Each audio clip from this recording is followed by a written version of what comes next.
This channel does not promote any violent, harmful, or illegal activities. All content provided by this channel is meant for an educational purpose only. Top quality और consistent performance के लिए सिर्फ silver pump नाम याद रखना।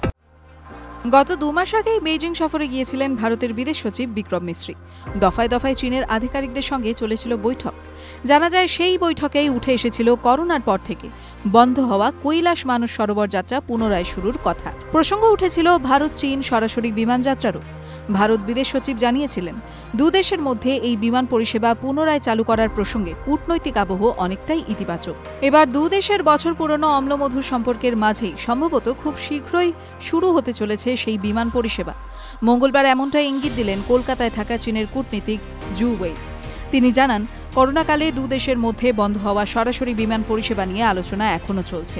তার আরও দাবি, করোনার আগে দু দেশের মূল শহর যেমন বেইজিং, সাংহাই, গুয়াজং ও কুনমিং থেকে নয়াদিল্লি, মুম্বাই, কলকাতা ও অন্যান্য শহরে প্রতি সপ্তাহে 50টি ফ্লাইট যাওয়া আসা করত, যা পুনরায় চালু করার জন্য দু দেশের মধ্যেই কথাবার্তা চলছে।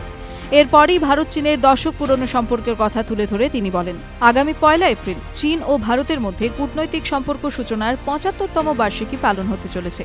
আগামী দিনে ভারতের সঙ্গে হাতে হাত মিলিয়ে কাজ করতে অনেকটাই আগ্রহী চীন। এমনকি দু দেশের সম্পর্কের ভিত্তি যেন আরও মজবুত হয়, সেই দায়িত্বটাও আমাদের হাতে।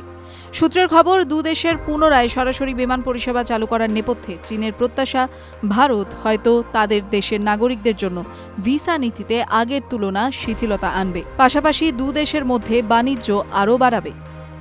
TV9 Bangla digital.